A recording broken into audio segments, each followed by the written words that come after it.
Bismillahirrahmanirrahim. Assalamualaikum warahmatullahi wabarakatuh.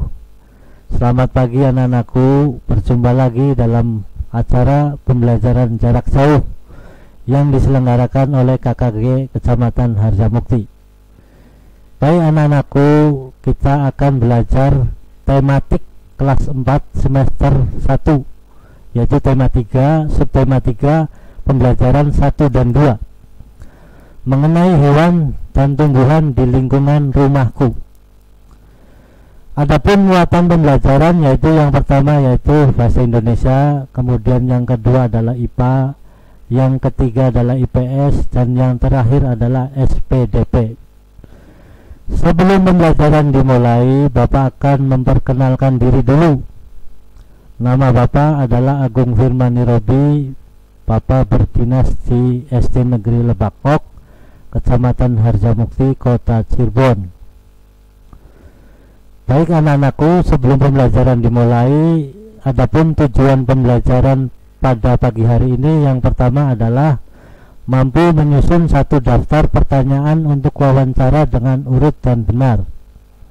Kemudian yang kedua, mampu membuat kalimat tanya menggunakan kosakata baku untuk wawancara dengan benar.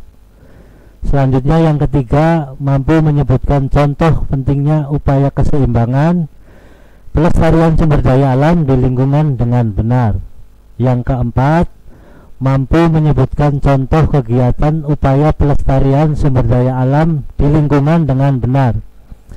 Selanjutnya kalian mampu mengidentifikasi karakteristik pemanfaatan sumber daya alam untuk kesejahteraan masyarakat dengan benar.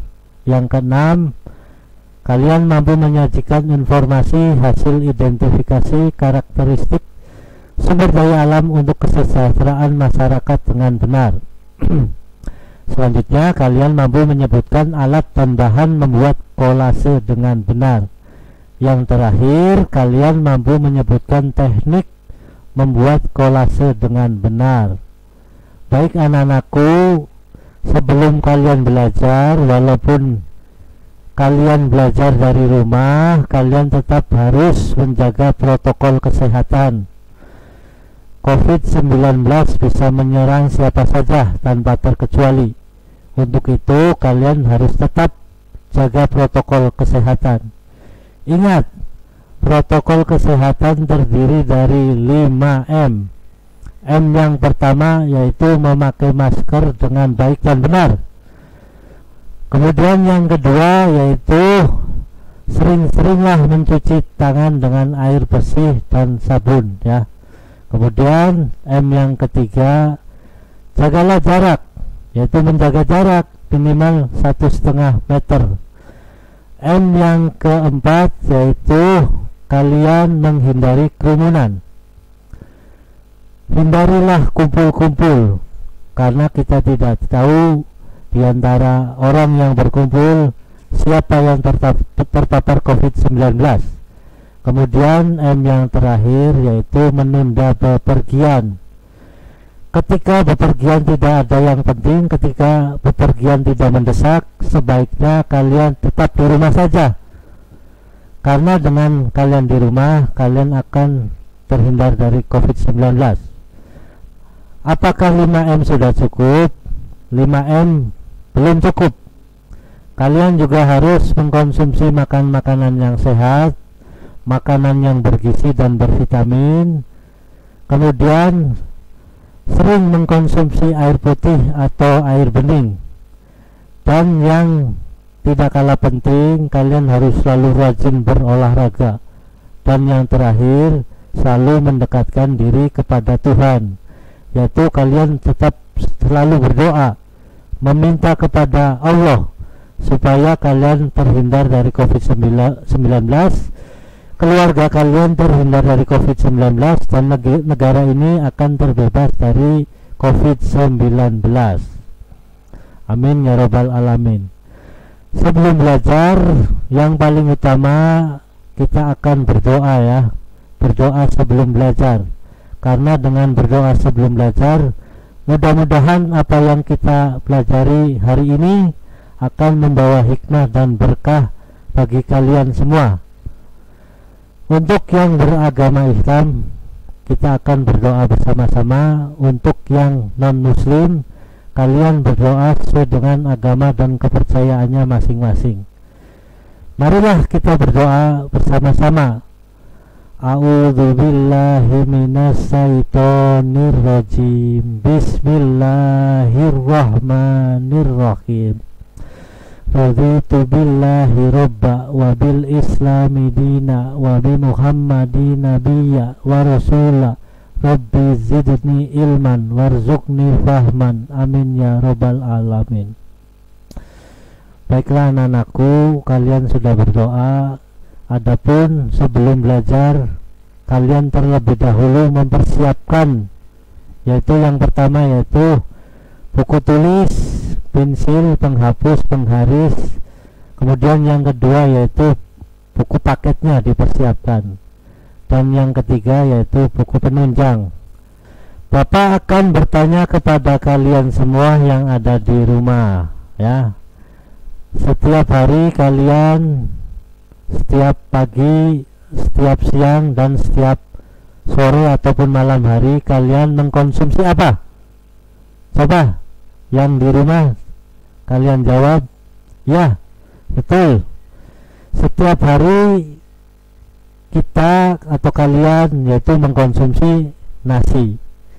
Coba, nasi itu berasal dari apa anakku? Coba, yaitu apa? Ya, betul.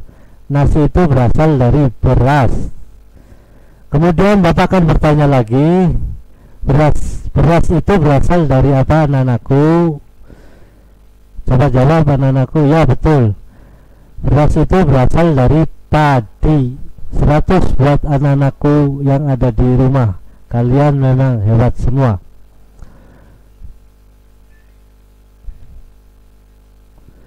Sebagian besar masyarakat Indonesia mengkonsumsi nasi sebagai makanan pokok. Apakah kalian tahu bahwa nasi berasal dari beras? Dan beras berasal dari padi. Padi adalah tanaman yang sangat penting di Indonesia. Karena apa anak-anakku? Karena padi menghasilkan beras. Padi dapat tumbuh di daerah panas dengan curah hujan tinggi. Kemudian daerah utama penghasil beras diantaranya yaitu adalah Jawa Barat, Jawa Tengah, Jawa Timur, Sulawesi Selatan, dan Sumatera Utara. Selain itu ada juga daerah penghasil beras terbesar atau sering dikenal dengan lumbung padi nasional, yaitu daerah Karawang, Jawa Barat. Tahap pertumbuhan padi ada 3 macam. Yang pertama yaitu benih atau biji padi dimasukkan ke dalam karung goni dan direndam 1 malam di dalam air yang mengalir supaya perkembangannya benih secara bersamaan. Kemudian selanjutnya benih ditanam di lahan sementara. Petani juga mengairi dengan air. Selain itu memberi pupuk dan pestisida.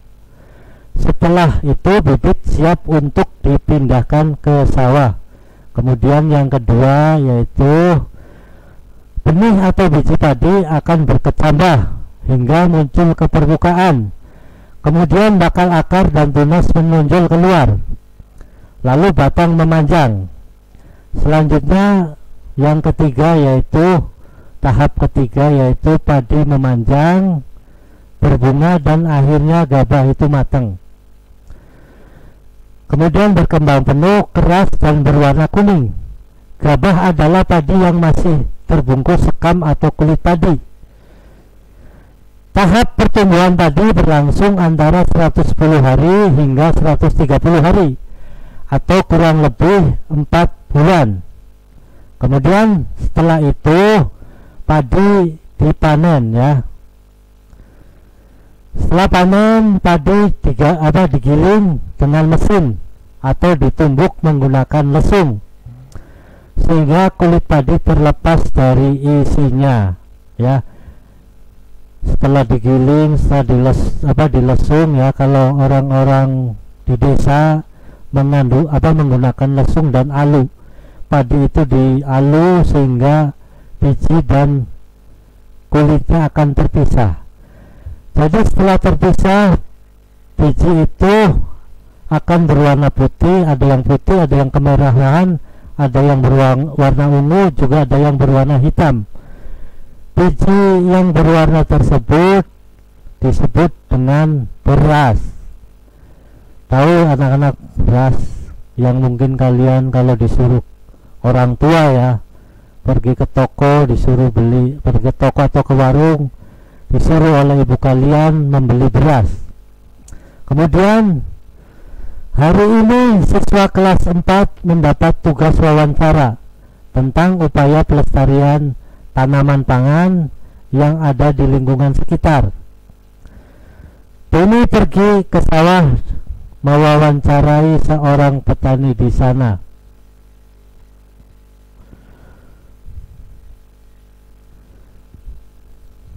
Kemudian Denny datang ke sawah menemui seorang petani di sana. Denny mewawancarai seorang petani yang sedang menggarap sawahnya di sawah. Demikian ini teks wawancara yang akan Bapak bacakan untuk kalian di rumah. Assalamualaikum warahmatullahi wabarakatuh. Waalaikumsalam warahmatullahi wabarakatuh. Bolehkah kami meminta waktu sebentar dan mewawancarai Bapak? Jawab petani, boleh, silakan. Sejak kapan Bapak menjadi petani? Saya bertani kurang lebih 3 tahun. Jenis padi apakah yang Bapak tanam di sawah? Padi yang Bapak tanam di sawah diantaranya yaitu IR64, kemudian 33, kadang 64. Bagaimana proses menanam padi? Pertama yaitu sawah dibajak, kemudian padinya disebarkan, tunggu sampai beberapa bulan, lalu ditanami dengan benih padi yang agak besar. Berapa lama waktu padi bisa panen? Padi bisa panen kurang lebih 4 bulan.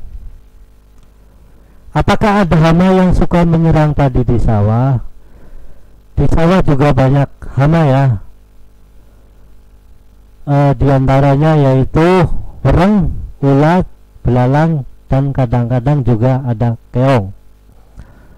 Mengapa Bapak memilih padi? Karena di sini untuk menanam padi sangat cocok. Berapa lama waktu yang diperlukan untuk menanam padi? 1 hari atau tergantung daripada luas persawahan tersebut. Di mana Bapak menjual padi? Kami menjual padi, biasanya ada orang yang mencari, atau nanti biasanya orang tersebut membeli dengan cara ditebas. Kemudian setelah ditebas maka akan diberi uang. Kita akan diberi uang kepada orang yang menebas tersebut. Berapa waktu yang diperlukan untuk menanam padi? 1 hari, tergantung luasnya sawah. Di mana Bapak menjual padi, biasanya ada orang mencari, nanti ditebas. Terima kasih Pak atas waktunya, semoga bermanfaat bagi kita semua.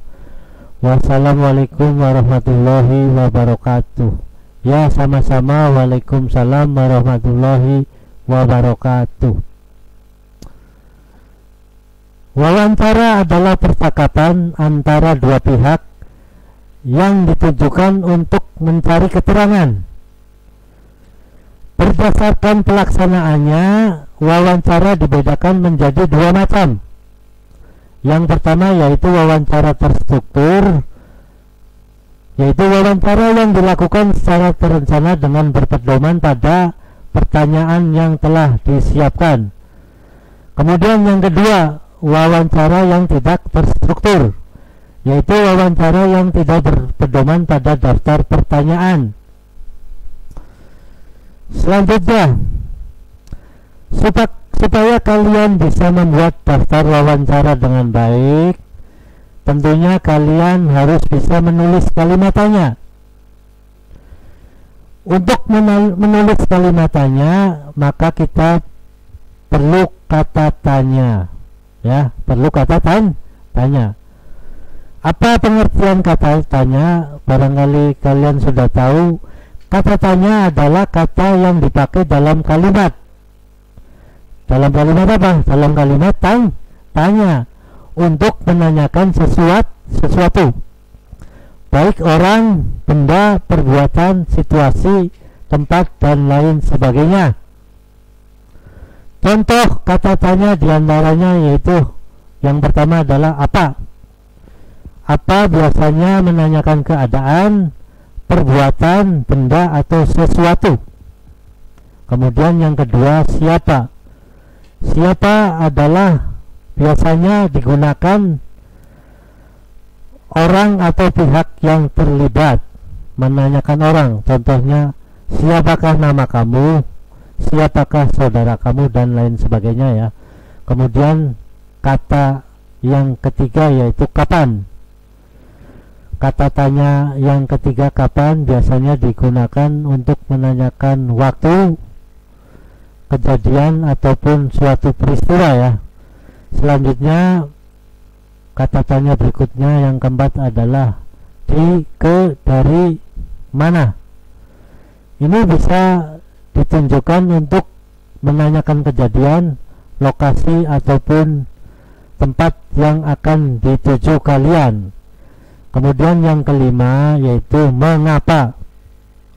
Kata tanya yang kelima yaitu mengapa. Biasanya digunakan untuk menanyakan jumlah, ya. Berapa jumlahnya, berapa kelereng kamu, berapa bola kamu, berapa handphone kamu, dan seterusnya.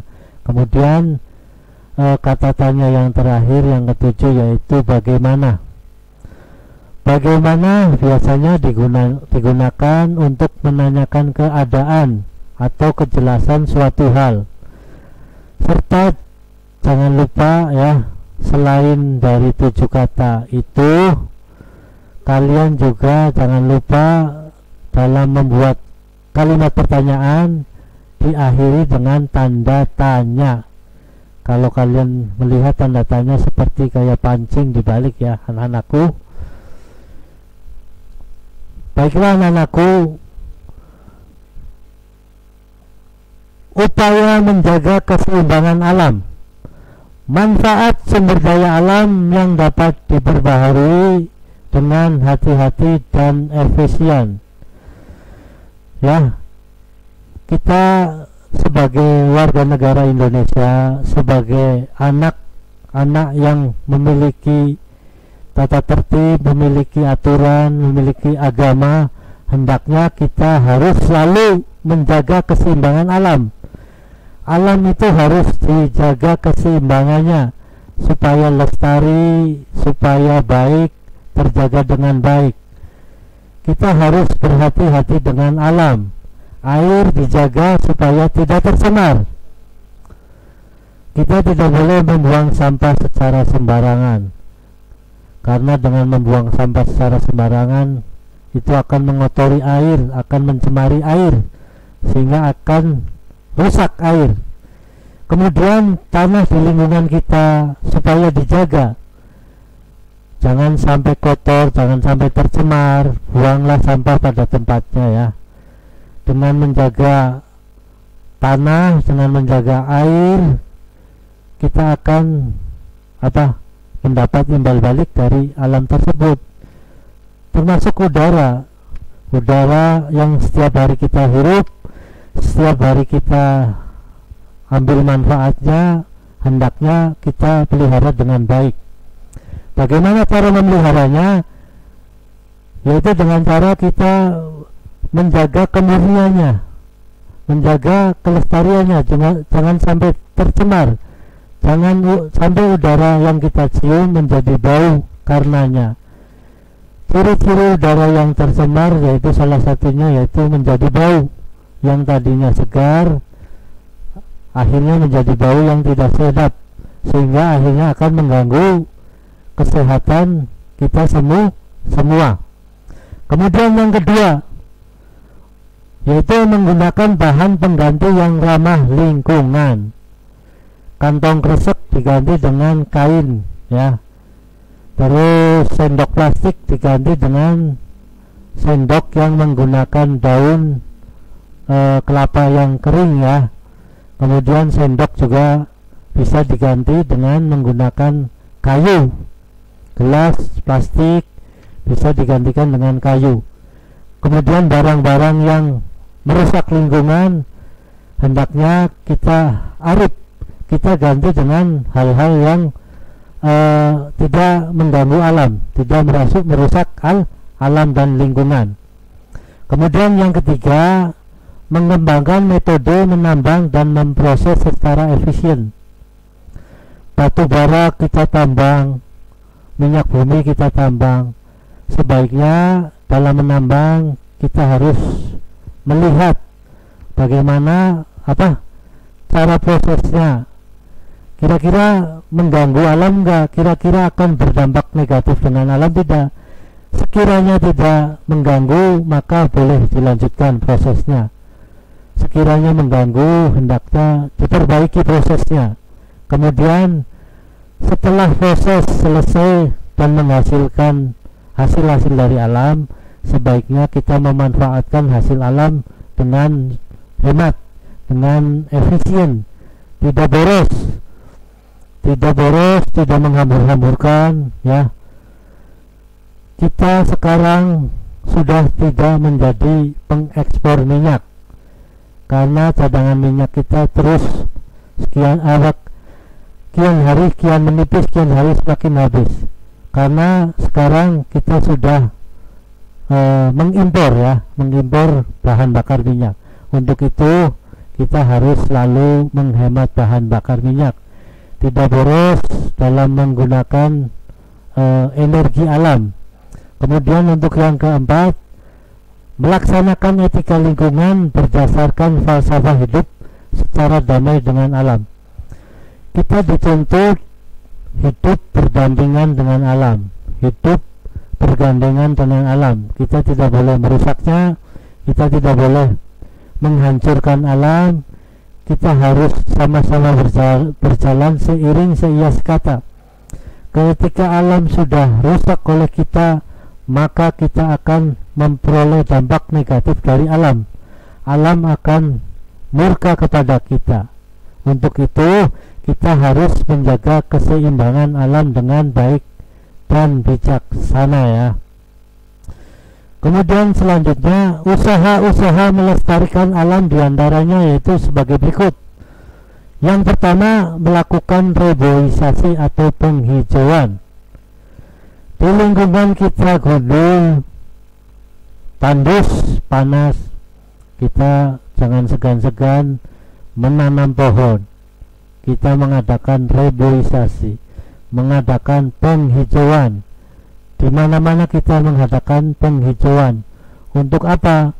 Untuk diri kita, untuk masyarakat kita, untuk generasi yang akan datang. Jadi tidak hanya yang menikmati kalian saja, tetapi kita semua dan anak cucu kita juga akan menikmati karya kalian dengan penghijauan itu. Kemudian yang kedua, menjaga kebersihan lingkungan. Lingkungan yang sehat harus selalu dijaga kebersihannya. Tidak boleh kita menyia-nyiakan lingkungan. Tidak boleh kita membuang sampah secara sembarangan. Sampah itu harus dibuang pada tempatnya. Ini adalah etika yang umum buat semua agama. Karena kebersihan itu sebagian daripada beriman. Apalagi kalian itu anak Indonesia, tentunya anak yang beriman semuanya ya, anak hebat, anak beriman, dan tentunya selalu menjaga kebersihan lingkungannya. Kemudian yang ketiga, buanglah sampah pada tempatnya. Sampah tidak boleh dibuang sembarangan, dibuang ke selokan, dibuang ke sungai, dibuang ke lapangan, dibuang kemana, tidak boleh ya. Kita harus membuang sampah pada tempatnya, karena dengan membuang sampah pada tempatnya kalian berarti menjaga atau melestarikan alam dengan baik ya. Kemudian yang keempat, usaha melestarikan alam yaitu menanami hutan yang gundul. Kenapa hutan bisa gundul? Hutan bisa gundul karena proses alam, bisa karena kebakaran ataupun karena ditebangi oleh oknum-oknum yang tidak bertanggung jawab. Makanya kita galakan tanami hutan yang gundul, baik hutan yang ada di alam yang datar maupun hutan yang ada di pegunungan. Kita harus membiasakan diri, anak cucu kita, saudara kita, untuk menghimbau kepada mereka semua untuk selalu menanami hutan yang gundul. Kemudian yang kelima, membuat sengkedan pada pertanian di pegunungan. Sengkedan juga sering disebut terasering ya, berundak-undak. Kalau kalian pernah ke pegunungan, pernah ke dataran tinggi, kalian akan melihat di sana sawah yang begitu indah, berundak-undak, bersering-sering atau berterasering ya. Tujuannya apa? Tujuannya untuk menahan laju kecepatan air supaya tidak langsung ke bawah. Air itu bisa tertahan, air bisa diserap pada tanah tersebut sehingga tidak terjadi longsor. Kemudian yang keenam, membatasi pengambilan sumber daya alam berlebihan. Daya alam tidak boleh diambil secara serampangan, tidak boleh diambil secara berlebih-lebihan, karena sumber daya alam itu akan rusak, akan habis. Nanti kasihan anak cucu kita tidak akan menikmati sumber daya alam tersebut. Jadi kita harus bijaksana dalam mengambil sumber daya alam, tidak boleh berlebihan. Di antaranya minyak, batu bara, ya, emas ataupun yang lainnya, kita harus bijaksana, tidak boleh secara berlebih-lebihan. Selanjutnya, penampakan alam. Penampakan alam adalah bentuk muka bumi yang terjadi secara alamiah. Jadi kalau kalian lihat bentuk bumi, ternyata ada yang cekung, ada yang menonjol, ada yang rata, ada yang berair. Itu semua adalah penampakan alam, dan itu semua terjadi karena secara alamiah, tidak direkayasa oleh manusia. Penampakan alam disebut juga bentang alam. Setiap daerah memiliki bentang alam yang berbeda-beda. Ada yang datar, ada yang berbukit-bukit, ada daerah yang tertutup, ada daerah yang digenangi oleh air. Bentang alam di Indonesia dibagi menjadi 3. Yang pertama yaitu dataran tinggi. Dataran tinggi ciri-cirinya yaitu ketinggiannya 500 meter di atas permukaan laut. Kemudian berhawa dingin dan kering. Tanahnya subur, suhu udaranya sejuk. Sumber daya alamnya yaitu diantaranya tanaman, sayur, mayur, buah-buahan, dan peternakan. Dataran tinggi ini biasanya orang-orang di tempat tersebut ya, di wilayah tersebut, biasanya mereka bertanam buah, bertanam sayur.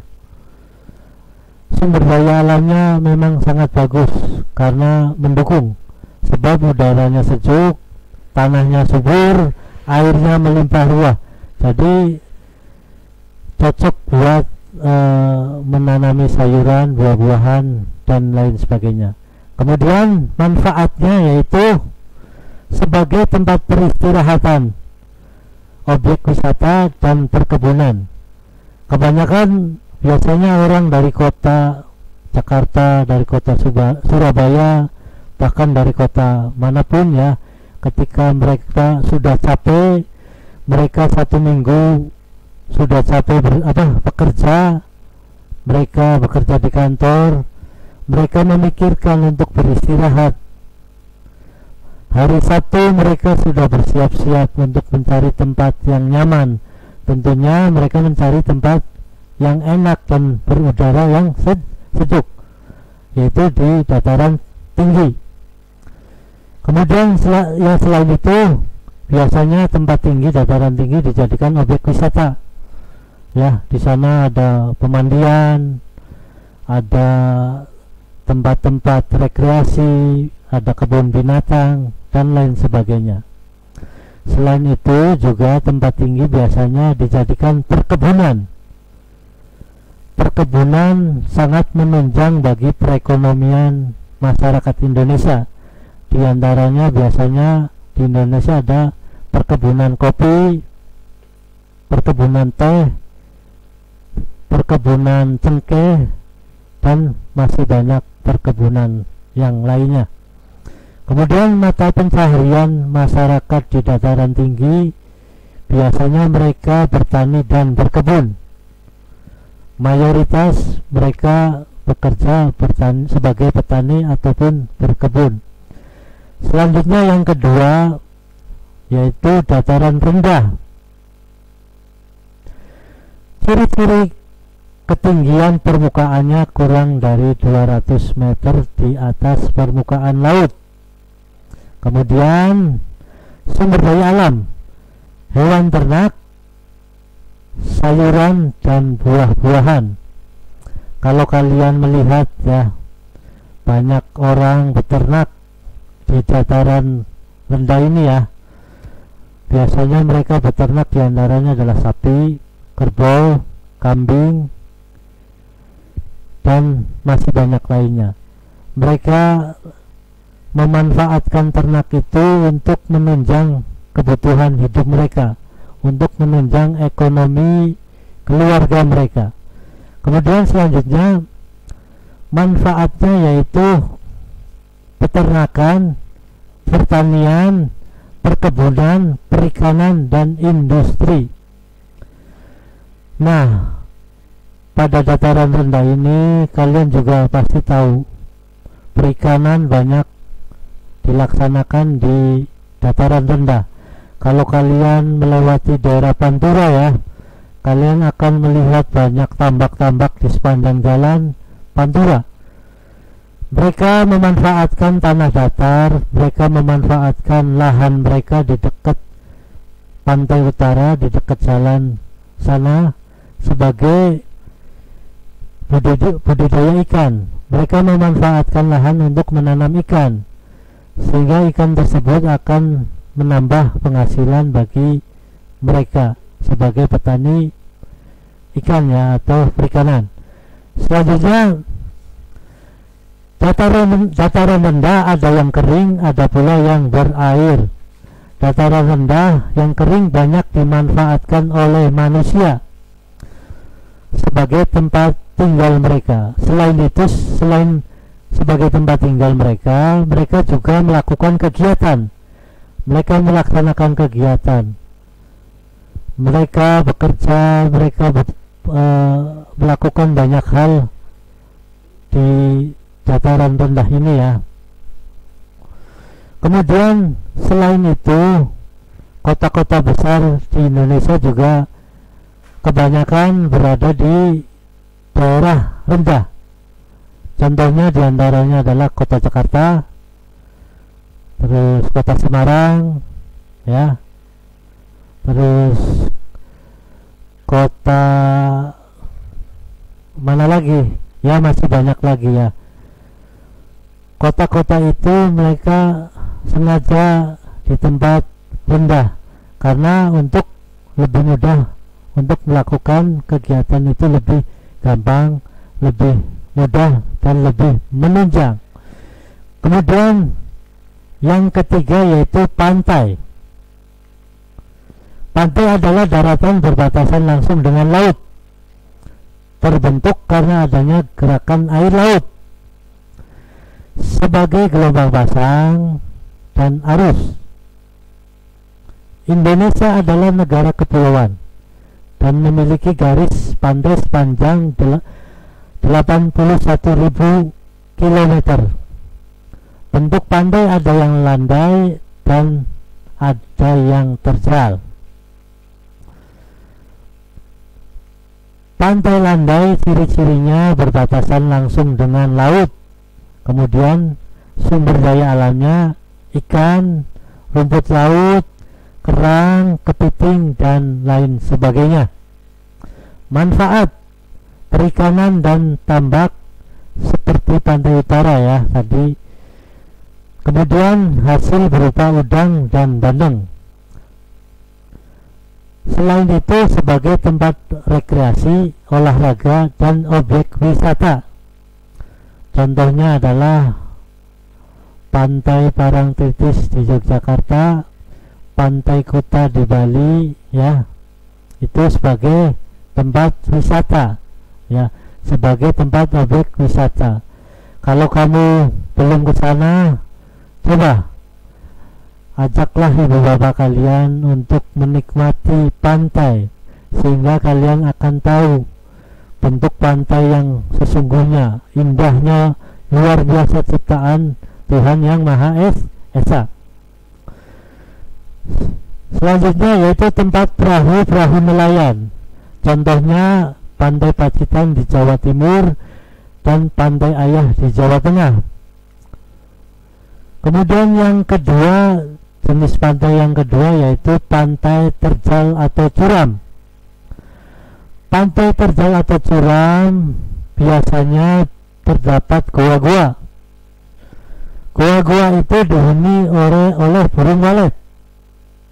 Penduduk setempat mengambil sarang burung walet sebagai bahan makanan atau obat-obatan. Contoh pantai yang terjal dan curam adalah Pantai Karangbolong di Jawa Tengah. Di sana banyak terdapat gua-gua sebagai tempat tinggal ribuan walet. Jadi kalau kalian ingin tahu contoh pantai terjal dan curam, kalian bisa melihat coba pada gambar tersebut.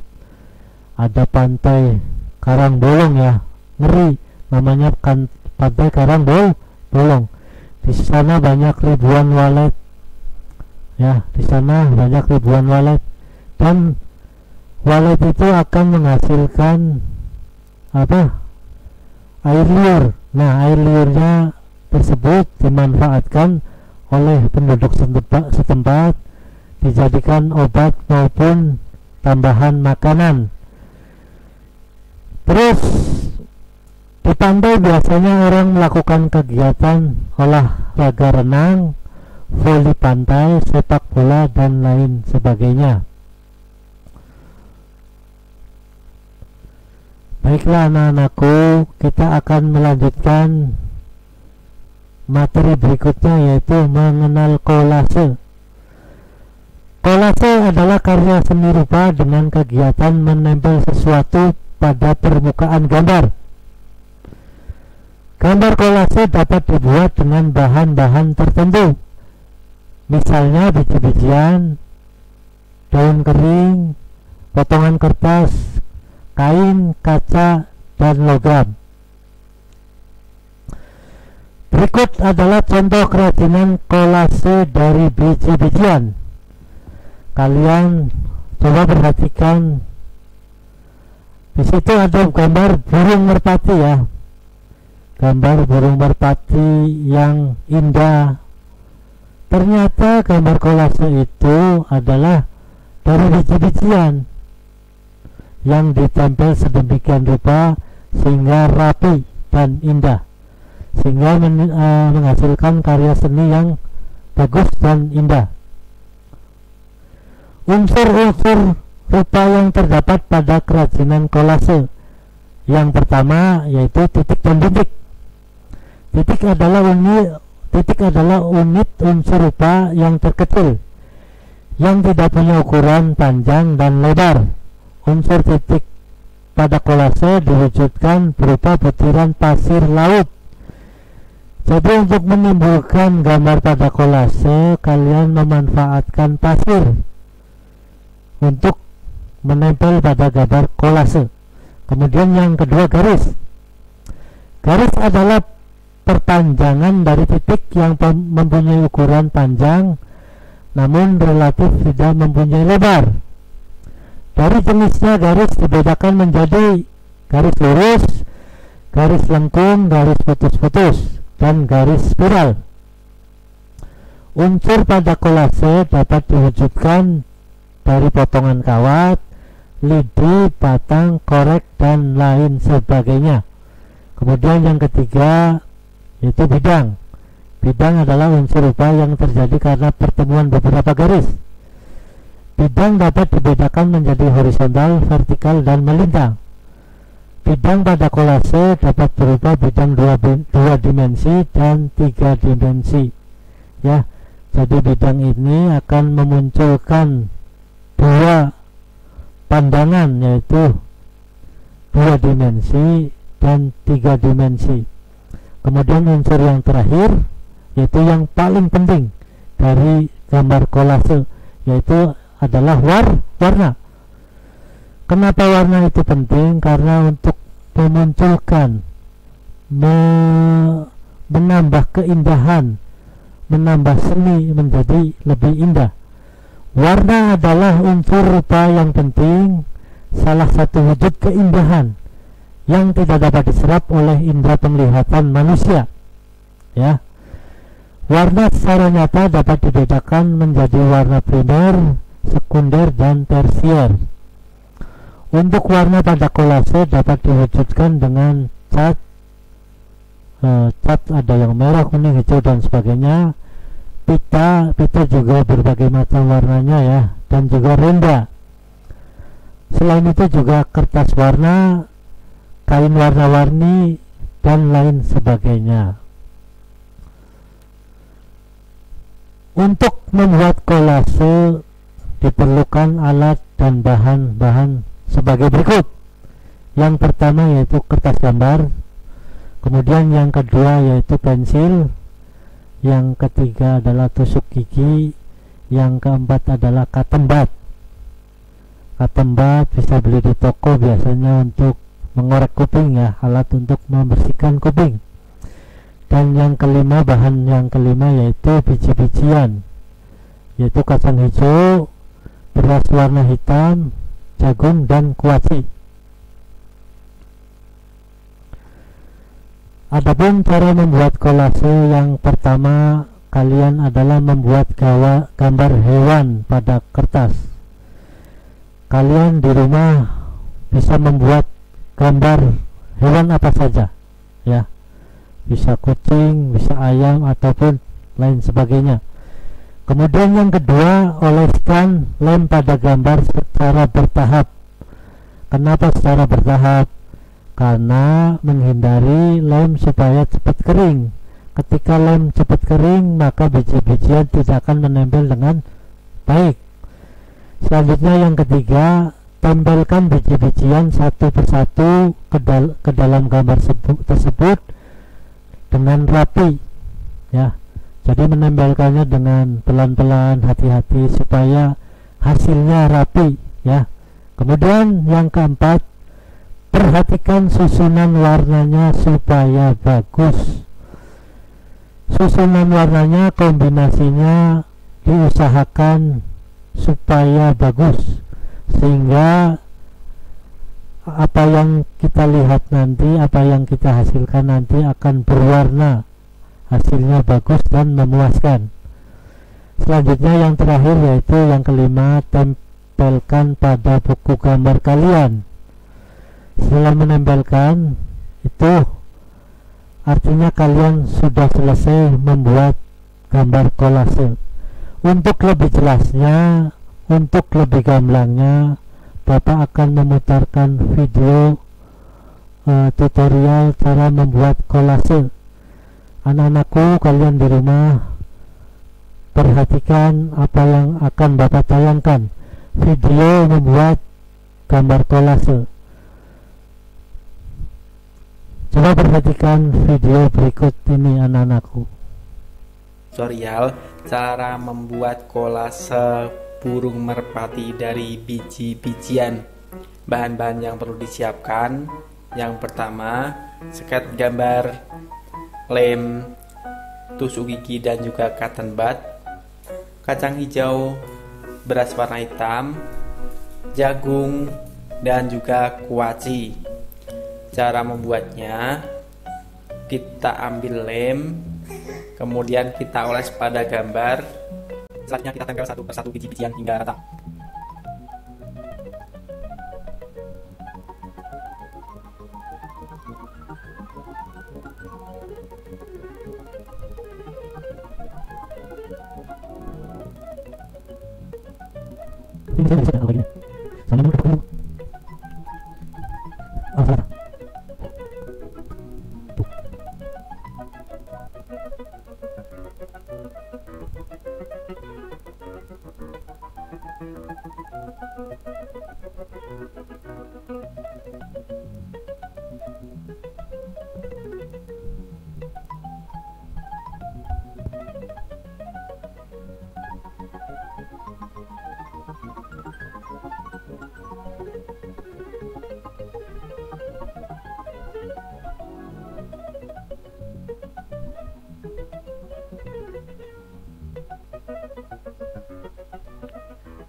Oke, sobat kuku, salam juga ya.